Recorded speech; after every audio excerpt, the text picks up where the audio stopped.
बिस्मिल्लाहिर्रहमानिर्रहीम। अरबों खरबों दुरूद व सलाम खातिमुन नबिय्यीन सैयदना हज़रत मोहम्मद मुस्तफ़ा सल्लल्लाहु अलैहि व आलिहि वसल्लम और उनकी आल पर अल्लाह ताला मग़फ़िरत फरमाए मेरी, आपकी, हमारे वालिदैन और तमाम उम्मत के मुसलमानों की। अपने आज के टॉपिक पर बात करने से पहले हम अपने नाज़रीन से गुजारिश करते हैं कि अल्लाह और उसके हबीब सल्लल्लाहु अलैहि व आलिहि वसल्लम का पैगाम दुनिया के तमाम इंसानों तक पहुँचाने में हमारी मदद करें। इस वीडियो को आखिर तक देखें, इसको लाइक करें, कमेंट में अपने ख्यालात का इजहार करें और हमारे चैनल को सब्सक्राइब करें। नाज़रीन गिरामी, आज हर दूसरा शख्स परेशान है। किसी को माली परेशानी है तो कोई दूसरों की वजह से नालाओं परेशान है, किसी को गम है तो किसी को क्या। हुज़ूर अकरम सल्लल्लाहु अलैहि व आलिहि वसल्लम ने इन परेशानियों से निजात का एक जरिया बताया है कि जो इस्तिग़फ़ार को अपने ऊपर लाजिम करार दे लेता है तो अल्लाह ताला इसको हर रंजो गम से निजात देता है और इसके लिए हर तंगी से निकलने की राह निकाल देता है और इसे ऐसी जगह से पाको हलाल रोज़ी बहम पहुँचाता है जहाँ से इसको गुमान भी नहीं होता। नाज़रीन गिरामी, अल्लाह ताला ने कुरान करीम के मुख्तलिफ मकामात पर कौम आद पर नाजिल होने वाले अज़ाब का तज़किरा फरमाया है ताकि कुफ्र, शिर्क और गुरूर व तकब्बुर में मुब्तला लोगों को तंबीह हो। इसके अलावा कुरान करीम की एक सूरत का नाम हज़रत हूद के नाम पर सूरह हूद है। कुरान पाक के 11वें पारे में मौजूद ये सूरह मुबारक की 123 आयात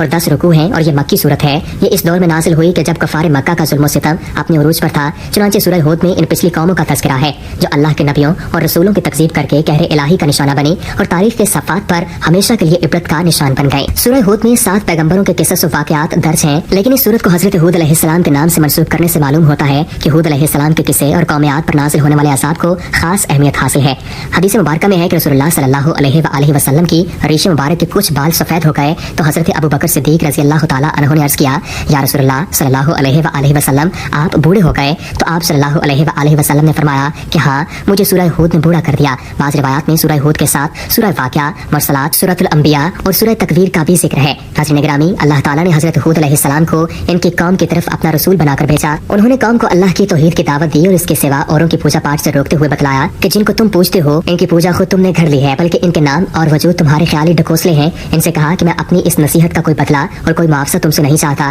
मेरा सवाब मेरा रब मुझे देगा जिसने मुझे पैदा किया है। क्या तुम ये मोटी सी बात भी अक्ल में नहीं लाते कि ये दुनिया आखिरत की भलाई की तुम्हें राह दिखाने वाला है और तुमसे कोई उजरत तलब करने वाला नहीं। तुम इस्तिग़फ़ार में लग जाओ, गुज़श्ता गुनाहों की माफ़ी अल्लाह ताला से तलब करो और तौबा करो। आइंदा के लिए गुनाहों से रुक जाओ। ये दोनों बातें जिसमें हो अल्लाह ताला उसकी रोज़ी उस पर आसान कर देता है, इसका काम इस पर सहल करता है, इसकी निशानी की हिफाजत करता है। आप अलैहिस्सलाम ने कहा, सुनो, ऐसा करने से तुम पर बारिशें बराबर उम्दा और ज्यादा बरसेंगी और तुम्हारी कुव्वत व ताकत में दिन दुगनी रात चुगनी तरक्की होगी। हदीस शरीफ में है कि जो शख्स इस्तिग़फ़ार को लाज़िम कर ले अल्लाह ताला इसे हर मुश्किल से निजात देता है, हर तंगी से कुशादगी अता फरमाता है और रोज़ी तो ऐसी जगह से पहुँचाता है जो खुद उसके भी ख्वाब व ख्याल में ना हो। नाज़रीन गिरामी, ये बात निहायत लायक तवज्जो है कि कुरान करीम के सिवा किसी आसमानी किताब जैसे तौरात वगैरह ने कौम आद का तज़किरा नहीं किया और न कुतुब तारीख में उनके बारे में कोई मुस्तनद बातें मज़कूर हैं जिनको मदार तहकीक ठहराया जा सके। ये सिर्फ कुरान करीम की खुसूसियत है कि उसने कौम आद की बस्तियों और इनके हालात, डील डॉल, कुव्वत व ताकत, इनके खुशहाली, कुफ्र व इस्यान पर डटे रहने, बुत परस्ती पर जमे रहने, ज़मीन पर उदम,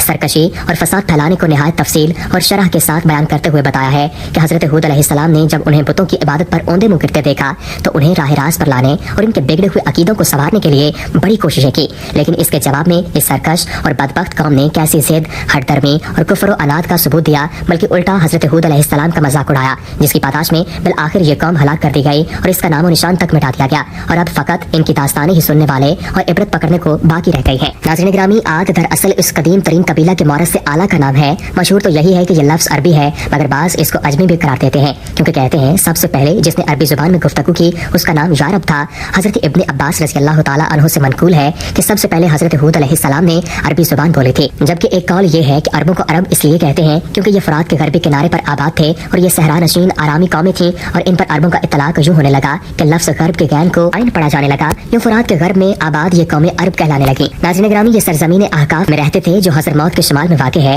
जबकि मशरिक़ में मुल्क अमान है, मगर आज यहाँ किसी मोनस व गमखार का निशान नहीं मिलता। बस रेत उड़ती है, इनकी आबादियों सब माल मवेशी और बाग व चश्मे तहस नहस हो चुके हैं। हज़रत हूद अलैहिस्सलाम ने अपनी कौम की शिर्क, बुराई और बदी के कामों से रोकने और इनकी इस्लाह करने की भरपूर कोशिशें की। इन्हें राह रास्त पर लाने के लिए आप हमा वक्त मसरूफ रहे, मगर कौम आद को अपनी ताकत और जवानी, डेल ढौल और खुशहाली पर बड़ा नाज था, लिहाजा उन्होंने आपकी दावत को यकसर नजरअंदाज करते हुए अमाले बद को जारी रखा और हूद अलैहिस्सलाम के पैगाम हक को मानने से और अपनी ख्वाहिशात से दस्तबरदार होने से साफ इनकार कर दिया, बल्कि आपकी ज़हनी हालत पर भी शक किया। अगरचे में कुछ लोग नेक दिल भी थे, मगर कौम में बदबख्तों की अक्सरियत ने उन्हें भी हक पर रहने न दिया। फिर सब ने मिलकर हूद अलैहिस्सलाम को नादान कहा, झुठलाया और आप अलैहिस्सलाम की सदाकत पर कायम नाकाबिले इनकार दलाइल और बराहीन से आंखें फेर लीं और साफ कह दिया कि हूद, न तो आप हमारे पास पक्की दलीलें लाए हैं और न हम आपके कहने पर बुतों की परस्तिश छोड़ने वाले हैं, न हम आपको खुदा का फरिश्तादा समझते हैं और न ये बात मानने को तैयार हैं कि जिन इबादतों से آپ ہمیں منع کرتے ہیں وہ خدا کے ہاں ہماری سفارش نہ کریں گے، بلکہ الٹا اس قوم نے آپ علیہ السلام کو نادان اور بتوں کی عبادت سے روکنے اور صرف ایک اکیلے اللہ کو مستحق عبادت ٹھہرانے کی بنا پر راہ حق سے برگشتہ قرار دے دیا، کیونکہ یہ سب باتیں انہیں اپنے آباء و اجداد سے ملنے والے تعلیمات کے خلاف تھیں۔ ناظرین گرامی، جب قوم کی سرکشی حد سے بڑھ گئی اور آپ علیہ السلام حجت تمام کر چکے اور یہ جان لیا کہ قوم کو مزید سمجھانے اور ڈرانے کا کوئی فائدہ نہیں، تو پھر وہی ہو گیا جس کا آپ علیہ السلام کو ڈر تھا، اور عاد ابھی تک اسی مخول سمجھ رہے تھے۔ خدا کے عذاب کے آثار نمودار ہونے لگے۔ پہلے خدا نے بارش روک دی، کھیتیاں برباد، زمینیں بنجر اور مویشی ہلاک ہونے لگے۔ عذاب کی ابتدا میں اللہ کے حکم سے بادلوں کے فرشتے کو حکم دیا گیا کہ بارش نہ برسائی جائے، چشموں کے فرشتے کو حکم دیا کہ ان کے ٹھنڈے میٹھے اور شفاف پانی سے لبریز چشموں اور آبشاروں کو خشک کر دو۔ چنانچہ دیکھتے ہی دیکھتے ان کے سرسبز و شاداب کھیتوں کھلیان سوکھنے لگے اور مویشی مرنے لگے، یہاں تک کہ لوگ پینے کے پانی کو ترسنے لگے۔ کثیر تعداد میں پیدا ہونے والے پھل اور اناج ناپید ہو گئے۔ پوری قوم خشک سالی کا شکار ہو کر بدحال اور پریشان ہو گئی، اور یہ سلسلہ مسلسل 3 سال تک جاری رہا۔ ناظرین گرامی، جب بھی اس قوم پر خدا کی طرف سے کوئی سختی آتی تو حضرت ہود علیہ السلام انہیں پھر سے سمجھانے میں لگ جاتے کہ اس عذاب اور سختی سے نجات کی صرف ایک ہی صورت ہے، وہ یہ کہ تم لوگ میری بات دھیان سے سنو اور میری نصیحتوں پر صدق کے دل سے عمل کرو، مگر اس سے وہ اور بھی زیادہ سرکشی پر اتر آئے۔ بالآخر رب العزت نے ان پر ایک نہایت تند و تیز ہوا بھیجی جو 7 دن 7 راتوں تک مسلسل انہیں تباہ و برباد کرتی رہی۔ اس ہوا نے ان طاقتور اور قوی ہیکل انسانوں کو ہلاک کر کے یوں پھینک دیا جیسے درختوں کے کٹے تنے پڑے ہوتے ہیں، اور دنیا و آخرت کی لعنت ان پر الگ بھیجی گئی، جبکہ رب تعالیٰ نے حضرت ہود علیہ السلام اور آپ پر ایمان لانے والوں کو اس بدترین عذاب سے محفوظ و معمون رکھا۔ علامہ شہاب الدین آلوسی رحمۃ اللہ علیہ نے تفسیر روح المانی میں قوم عاد کے ہلاک ہونے والوں کی تعداد 3 سے 4 ہزار تک بتائی ہے۔ یہ اللہ ہی بہتر جانتا ہے کہ قرآن کا اسلوب بیان اس بات کو متقاضی ہے کہ ان ہلاک شدگان کی تعداد اس سے کہیں زیادہ ہو۔ یہ قوم عاد تھی جو فنا کے گھاٹ اتر گئی، یہی عاد اولا کہلاتے ہیں، اور عاد ثانیہ جنہیں لوگ قوم سمود بھی کہتے ہیں، یہ یمن کے باشندے تھے۔ قحطان اور سبا وغیرہ کے قبیلے انہیں سمود کہتے تھے۔ ناظرین گرامی، حضرموت کے باشندے کہتے ہیں کہ عاد کی ہلاکت کے بعد حضرت ہود علیہ السلام حضرموت ہجرت کر آئے تھے اور یہیں اقامت اختیار کر لی تھی اور یہیں وفات پائی، اور وہ وادی بروہت کے قریب شہر تریم سے تقریباً 2 مرحلوں کی مسافت پر حضرموت کے مشرقی حصہ میں دفن ہوئے، جبکہ حضرت علی کرم اللہ وجہہ سے